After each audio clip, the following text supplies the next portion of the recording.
láske od domova.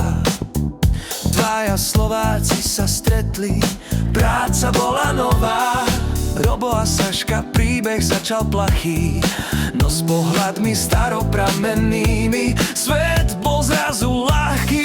Hej, Exeter, spoločný sajder v ruke, nik netušil, že láska prekročí aj túto uličku.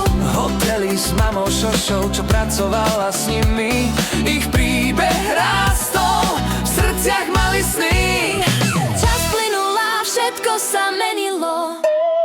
Z Exeteru na Slovensko sa to celé prenieslo. Svadba doma, deti dve po boku. Láska nepozná hraníc,